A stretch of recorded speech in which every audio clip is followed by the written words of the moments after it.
श्रीवासुदेवविमलामृतधामवासं नारायणं नरकतारणनामधेयं श्यामं सितं द्विभुजमेव चतुर्भुजं च त्वां भक्तिधर्मतनयं शरणं प्रपद्ये। સહજાનંદ સ્વામી મહારાજની જય। 1 ફેબ 2025।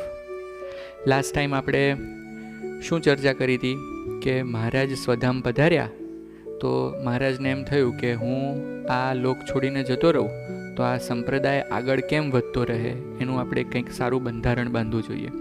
મહારાજે મોટા સંતોને બોલાયા, પછી નક્કી કર્યું કે આપણે 2 આચાર્ય સ્થાપીએ। આચાર્ય ગૃહસ્થ હોય તો સારું, સંતોની એવી ભલામણ હતી, મહારાજે પણ હા પાડી। અને પછી મહારાજે જે પોતાના મોટા ભાઈ હતા રામ પ્રતાપજી, એમના પુત્ર જે અયોધ્યા પ્રસાદજી, એમને દત્તક લીધા અને અમદાવાદના આચાર્ય સ્થાપ્યા। જ્યારે પોતાના જે નાના ભાઈ હતા ઈચ્છારામજી, એમના પુત્ર જેઓનું નામ હતું રઘુવીરજી મહારાજ, એમને દત્તક લીધા અને એમને વડતાલ લક્ષ્મીનારાયણ દેવ ગાદીના આચાર્ય તરીકે સ્થાપના કરી। અને પછી મહારાજ 1886માં અક્ષરધામમાં સીધાવી ગયા। હવે લાસ્ટ ટાઈમ આપણે અયોધ્યા પ્રસાદજી મહારાજનું જીવન અને એમના ચરિત્રો સાંભળ્યા। આજે કોનો વારો છે? રઘુવીરજી મહારાજનો। રઘુવીરજી મહારાજનો જન્મ ક્યાં થયો તો આપણે ત્યાંથી શરૂઆત કરીએ। વિક્રમ સંવત 1868માં ફાગણ વદ ચોથને દિવસે રઘુવીરજી મહારાજનો જન્મ થયો હતો। ગામનું નામ હતું આંબલિયા। ક્યાં આવ્યું આંબલિયા? UP, Uttar Pradesh, right. એ દિવસે ડેટ હતી 2 માર્ચ 1812, મંડે। અને એમના પિતાનું નામ હતું ઈચ્છારામભાઈ અને માતાનું નામ હતું Variyalibai. Yeah what was the name? Variyalibai. Very good. Raghuvirji Maharaj ઈચ્છારામભાઈના બીજા પુત્ર હતા, સેકન્ડ સન। અને વિક્રમ સંવત 1882 કારતક સુધી એકાદશીને દિવસ, જ્યારે ડેટ હતી 21 નવેમ્બર 1825, મંડેના દિવસે મહારાજે એમને વડતાલ શ્રી લક્ષ્મીનારાયણ દેવનું મંદિર છે ત્યાંના પીઠાધિપતિ તરીકે સ્થાપ્યા, આચાર્ય તરીકે સ્થાપ્યા। ઓકે।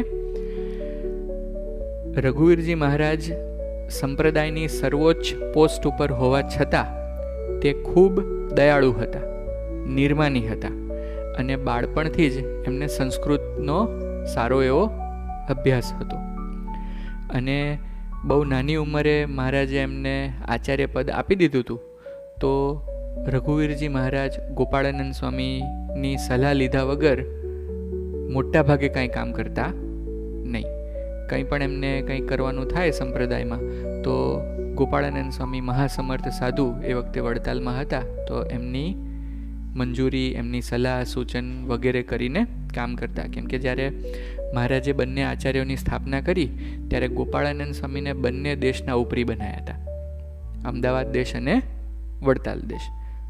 તો બંને આચાર્યો સ્વામીને પૂછીને બધા નિર્ણયો લેતા।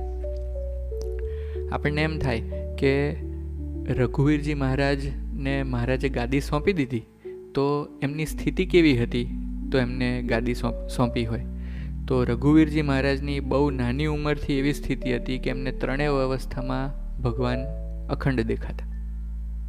કેટલો બધો ભગવાનમાં પ્રેમ હશે ત્યારે મહારાજે એમને આ ગાદી સોંપી હોય। મહારાજ શ્રીનું જીવન ખૂબ સાદગી ભર્યું હતું, સરળ હતું અને પોતે દરેક સેવા બહુ દીન ભાવે કરતા। તો એમને સંતોમાં પણ બહુ પ્રેમ હતો। પોતે બહુ નાની ઉંમરના હતા અને મહારાજમાંય ખૂબ પ્રેમ હતો, સંતોમાંય પ્રેમ હતો। સંતોમાં કેવો પ્રેમ હતો એનો આપણે એક પ્રસંગ સાંભળ્યો છે, રાઈટ। એકવાર એવું બન્યું, રઘુવીરજી મહારાજ પોતાના રૂમમાં પોતાના રોજના નિયમો કરતા હશે અને બહુ મોડી રાત્રિ થઈ ગઈ હતી, શિયાળાનો સમય હતો અને ઠંડી કે મારું કામ, અને મહારાજ શ્રી રૂમમાં પોતાના નિયમો કરતા હતા ત્યાં એમને એવું જોવામાં આવ્યું કે એક સાધુ બધું કંઈક શોધે છે, આમથી આમ આમથી આમ થાય છે વડતાલ મંદિરમાં અને કંઈક શોધી રહ્યા છે। તો મહારાજ શ્રી પોતાના નિયમો પડતા મૂકીને સાધુને પૂછવા ગયા કે સાધુરામ, તમે અત્યારે આટલી મોડી રાત્રે શું શોધી રહ્યા છો? ઓકે, તો સાધુરામ કહે કે મહારાજ શ્રી, તમે કોઈ ચિંતા કરશો નહીં. અમારી ધર્મશાળામાં એક સાધુ બહુ બીમાર હતા, 5 દિવસથી બીમાર હતા અને કંઈ ખાઈ શકે તેવી પરિસ્થિતિ નથી. આજે ભગવાનની દયાથી એમની તબિયતમાં થોડોક સુધારો થયો છે અને કંઈક ખાવા માંગે છે. તો હું સંતોની ધર્મશાળામાંથી ભંડારે ગયો અને ભંડારે જઈને જોયું તો ત્યાં કશું હતું નહીં. તો હું કંઈક લોટ મળી જાય અને કંઈક હવેજ કે મસાલા મળી જાય તો હવેજવાળો રોટલો બનાવીને એ સાધુને જમાડવા ઈચ્છું છું, એટલા માટે કંઈક શોધી રહ્યો છું. તો તરત રઘુવીરજી મહારાજ આખા સંપ્રદાયના વડા હોવા છતાં એમને એવી ભાવના થઈ કે સાધુ બીમાર છે તો મારે એમને રોટલા કરીને જમાડવા છે. તો આ સાધુને કહેવા લાગ્યા કે સાધુરામ, તમે દોડાદોડ કરશો નહીં, ચિંતા કરશો નહીં. ભલે તમારો ભંડાર બંધ હોય ને ત્યાં ભલે કશું ન મળતું હોય, પણ મારો ભંડાર સંતો માટે 12 માસ ખુલ્લો છે. તો તમે થોડીક વાર રાહ જુઓ, હું ફટાફટ જાતે રોટલા ઘડીને આવું અને તમને આપું. તો પેલા સાધુ બિચારા સંકોચ પામ્યા કે હવે મહારાજશ્રીને અમારે ક્યાં કહેવું કે સાધુ માટે રોટલા ઘડો. એમને એમ થયું કે મહારાજશ્રી નિયમ કરે છે તો આપણે મહારાજશ્રીને કહીએ, મહારાજશ્રી એક કામ કરો, તમે એમને લોટ આપી દો અને મસાલા આપી દો, હું ફટાફટ ઘડી લઈશ રોટલા અને સાધુને જમાડી દઈશ. તો પણ મહારાજશ્રી ના પાડી કે ના ના, મને આવો સેવાનો લાભ ક્યાંથી મળે, કે કોઈ સાધુ બીમાર હોય એની સેવાનો મને લાભ ક્યાંથી મળે. તો મહારાજશ્રી એવું કીધું કે ના, હું ઘડી દઈશ, તમે ચિંતા કરશો નહીં. તો જે સાધુ સાથે વાત કરતા હતા એ રાજી થયા અને મનમાં રાજી થયા અને કીધું કશો વાંધો નહીં મહારાજશ્રી, તમે કરી લો. તો મહારાજશ્રી પોતાના ભંડારે જઈને મોડી રાત્રે શિયાળામાં પોતાના નિયમ પડતા મૂકીને સાધુ માટે રોટલા ઘડવા બેસી ગયા. અને આવી એમની ભાવના જોઈને સ્વામિનારાયણ ભગવાન પોઢી ગયા હતા એ અચાનક જાગી ગયા. શું થયું? સ્વામિનારાયણ ભગવાન જાગી ગયા. જાગીને મૂળજી બ્રહ્મચારીને બોલાયા. મૂળજી બ્રહ્મચારી, અહીંયા આવો. મૂળજી બ્રહ્મચારી આયા. અરે મહારાજ, આટલી રાત્રે તમે ક્યાં જાગ્યા? તો મહારાજ કે બ્રહ્મચારી, મને તો ખૂબ ભૂખ લાગી છે. શું કીધું મહારાજે? મને તો ખૂબ ભૂખ લાગી છે. મૂળજી બ્રહ્મચારી કે મહારાજ, હમણાં થોડાક કલાક પહેલાં તો તમને જમાડ્યા અને પાછી અચાનક ભૂખ લાગી ગઈ. મહારાજ કે હવે લાગી ગઈ તો કે હવે અત્યારે શું કરશું? તો કે કામ કરો, રઘુવીરજી મહારાજના ઉતારે જાઓ અને ત્યાં કંઈક હશે અમારી માટે, તમે લઈ આવો. મૂળજી બ્રહ્મચારી કે મહારાજ, અત્યારે મોડી રાત થઈ અને મારે ક્યાં રઘુવીરજી મહારાજને જગાડવા? અરે હું કહું છું તમે જાઓ તો ખરા. તો મહારાજનું વચન માનીને મૂળજી બ્રહ્મચારી જેવા રઘુવીરજી મહારાજના ઉતારે પહોંચ્યા તો જોયું તો રઘુવીરજી મહારાજ રોટલા ઘડતા હતા. તો મૂળજી બ્રહ્મચારી કહેવા લાગ્યા કે રઘુવીરજી મહારાજ, તમારે હજુ જમવાનું બાકી છે? તો કે ના ના બ્રહ્મચારી, મારે તો જમાઈ ગયું છે, પણ આપણા એક સાધુ બીમાર છે ને અને 5 દિવસથી બીમાર હતા, આજે એમને જમાય તેવી પરિસ્થિતિ થઈ છે તો એમની માટે રોટલા ઘડું છું. તરત જ મૂળજી બ્રહ્મચારીને ખ્યાલ આવી ગયો કે મહારાજ અચાનક રાત્રે કેમ જાગી ગયા અને કેમ ભૂખ લાગી છે તેવું કહેવા માંડ્યા. તો રઘુવીરજી મહારાજે મૂળજી બ્રહ્મચારીને પૂછ્યું, વીર, કે તમે ક્યાં અત્યારે અહીંયા આવ્યા અડધી રાત્રે? તો મૂળજી બ્રહ્મચારી કહેવા લાગ્યા કે મહારાજ સૂતા હતા અને જાગી ગયા અને કહેવા લાગ્યા કે મને ભૂખ લાગી છે, કંઈક જમવાનું લાવી દો. તો રઘુવીરજી મહારાજ તો ખૂબ આનંદ પામી ગયા કે અરે વાહ, મહારાજને અડધી રાત્રે ભૂખ લાગી ને મને એમ તેમને જમાડવાનો લાભ મળશે. તો તરત તાજા ગળેલા રોટલા મૂળજી બ્રહ્મચારીને આપ્યા અને કહ્યું કે આ રોટલા તમે લઈ જાઓ મહારાજ માટે અને સાધુરામ માટે હું બીજા ઘડી દઈશ. તો મૂળજી બ્રહ્મચારી તે રોટલા લઈને મહારાજ પાસે ગયા. મહારાજે એકાદ બટકું ખાધું અને પ્રસાદીના રોટલા કરીને આશીર્વાદ સાથે મૂળજી બ્રહ્મચારીને કીધું કે આ રોટલા પેલા જે સાધુ બીમાર હતા એમને ખવડાવો, અમારા આશીર્વાદ છે કે હવે ફરીથી ક્યારેય એ બીમાર નહીં પડે. તો આવી મૂળજી બ્રહ્મચારીએ મહારાજની વાત માનીને એ રોટલા લઈ ગયા, સાધુને જમાડ્યા અને સાધુ ખૂબ આનંદ પામ્યા અને એમનો તાવ વગેરે જે બીમારી હતી એ પણ જતી રહી. તો આમાંથી આપણને એ જોવા મળે કે આચાર્ય પદે હોવા છતાં તેમને સંતોની સેવા કરવાનો, સંતોમાં પ્રેમ કેટલો હતો. તો તો અડધી રાત્રે પોતાના નિયમ વગેરે બધું પડ્યું મૂકીને સાધુ માટે રોટલા કરવા લાગ્યા. અને એ જોઈને ભગવાન તરત રાજી થયા. તો મહારાજશ્રીને પણ રાજીપો મળ્યો, સ્વામિનારાયણ ભગવાનનો, અને મૂળજી બ્રહ્મચારીને રાજીપો મળ્યો, અને જે સાધુ પેલા જે બીમાર સાધુ માટે રોટલા શોધવા માટે નીકળ્યા હતા એને પણ રાજીપો મળ્યો. આ થઈ ગઈ રઘુવીરજી મહારાજને સંતો પ્રત્યે કેટલો પ્રેમ હતો તે. હવે સંતોનો એમને કેવો મહિમા હતો એનું એક નાનું ચરિત્ર છે. એકવાર મહારાજ પોતાના ઉતારેથી જતા હતા મંદિરે. કોણ? રઘુવીરજી મહારાજ પોતાના ઉતારેથી મંદિરે જતા હતા, અને રસ્તામાં એમને સંતોનો કોઈક ભગવા વસ્ત્રનો ટુકડો જોવા મળી ગયો રસ્તામાં.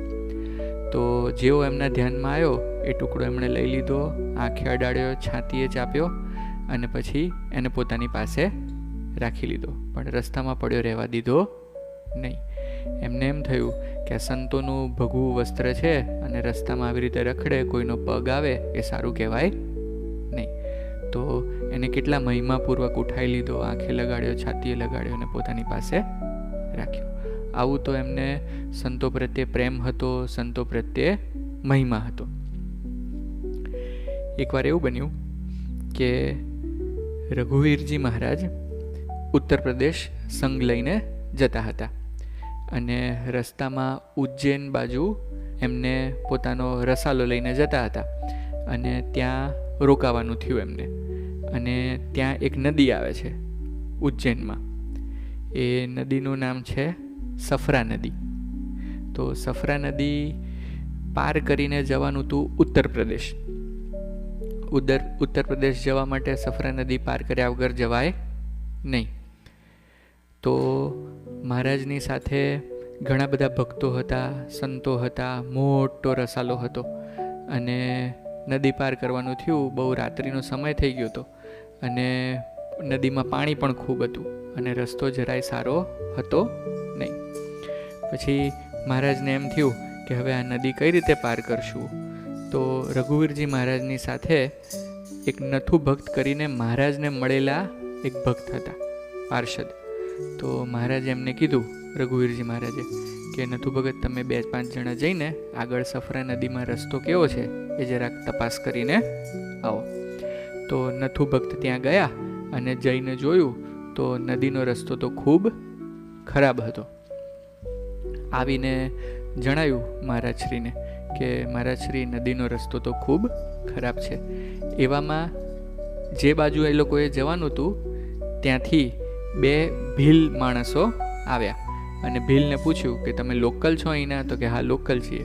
તો કે આગળ નદીનો રસ્તો અમારે પસાર કરવો છે આવડા મોટા રસાલા સાથે. હાથી, ઘોડા, ગાડા, બળદ વગેરે બધું ઘણું હતું, અને મોટો સંઘ જઈ રહ્યો હતો ઉત્તર પ્રદેશ. તો તપાસ કરવાનું કીધું.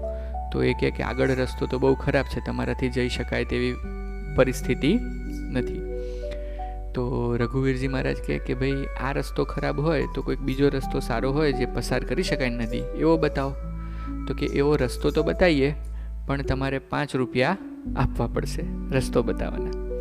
તો મહારાજ શ્રી કે કશો વાંધો નહીં. નથુ ભક્તને કીધું કે તમે જાઓ, આ જે 2 ભાઈઓ કહે છે એ રસ્તો તમે એકવાર ચેક કરી આવો, ત્યાંથી પસાર થવાય એવું છે કે નહીં. તો નથુ ભક્ત ગયા 2 ભીલ જોડે રસ્તો તપાસ કરવા, અને રસ્તો તપાસ કરીને જોયું તો રસ્તો તો ખૂબ ખરાબ હતો. નથુ ભક્તે આવીને રઘુવીરજી મહારાજને વાત કરી કે મહારાજ શ્રી, રસ્તો એટલો ખરાબ છે, લપસી પડાય એવું છે, અને ગાડા તો ત્યાં જરાય ચાલે તેમ નથી.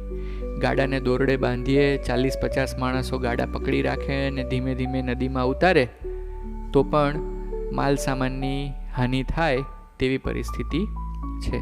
હવે બધા મૂંઝાણા કે હવે નદી કઈ રીતે પસાર કરવી, અને ભીલ જે બીજો રસ્તો બતાવતા હતા હવે એના સિવાય કોઈ બીજો ઉપાય હતો નહીં.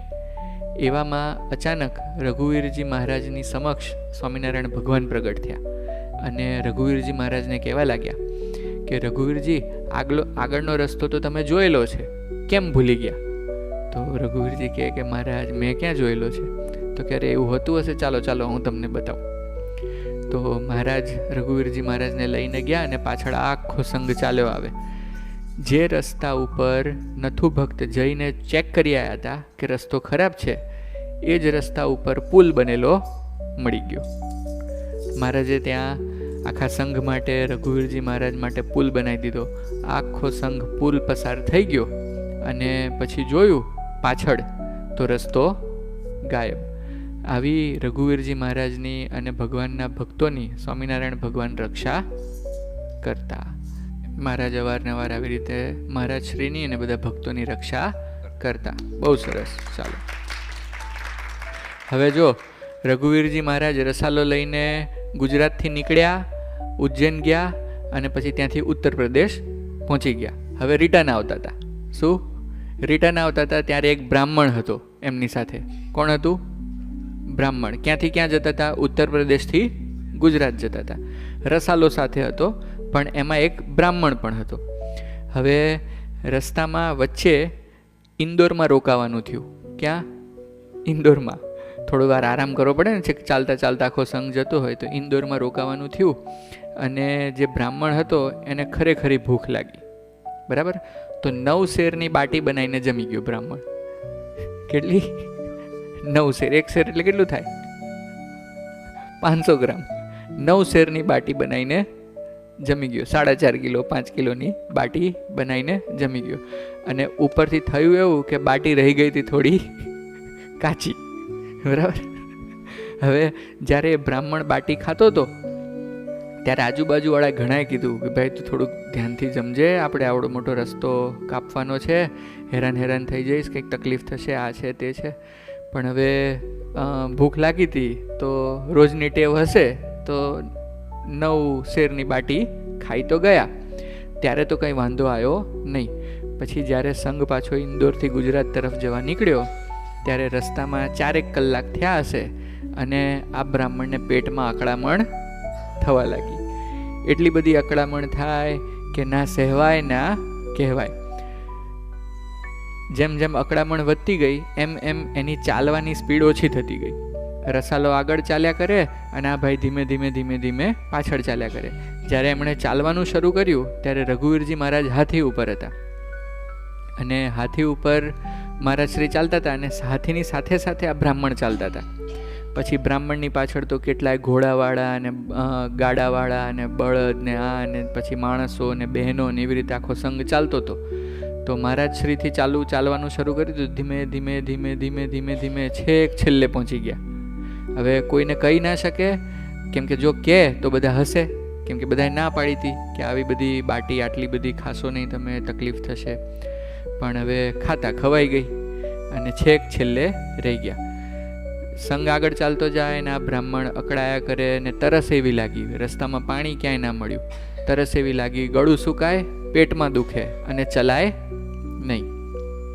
થોડો સમય ગયો તો એવું બન્યું કે રસાલો તો ક્યાંયનો ક્યાં પહોંચી ગયો અને આ બ્રાહ્મણ બહુ પાછળ રહી ગયા.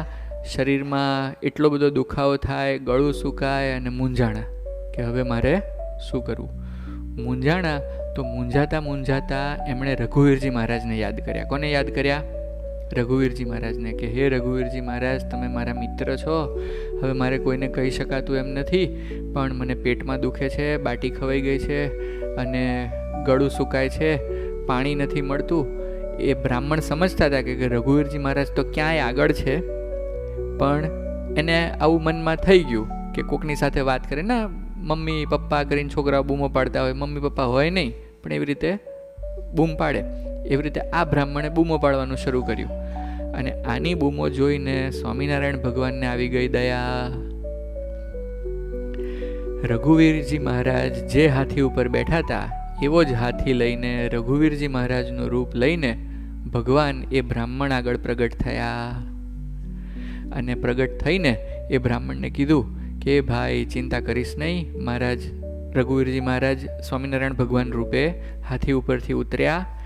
એ બ્રાહ્મણને પાણી પાયું. પાણી પાયા પછી એના માથા ઉપર, પેટ ઉપર હાથ ફેરવી દીધો અને જે બધી શરીરમાં પીડા હતી એ બધી મટાડી દીધી. પછી રઘુવીરજી મહારાજે કીધું કે બ્રાહ્મણ, તમને ભૂખ લાગી છે તો વાત સારી છે, પણ આટલો બધો થોડી રસાસ્વાદ કરાય કે આ હેરાન થવું પડે. હવે કે ધ્યાન રાખજો. પછી રઘુવીરજી મહારાજ એમને સાજા કરીને હાથી ઉપર બેસાડીને જ્યાં સંઘ જતો હતો ને એનાથી કેટલાય ગૌ આગળ લઈ ગયા. ભગવાન છે પોતાની યોગ શક્તિ વાપરીને કેટલાય ગૌ આગળ લઈ ગયા.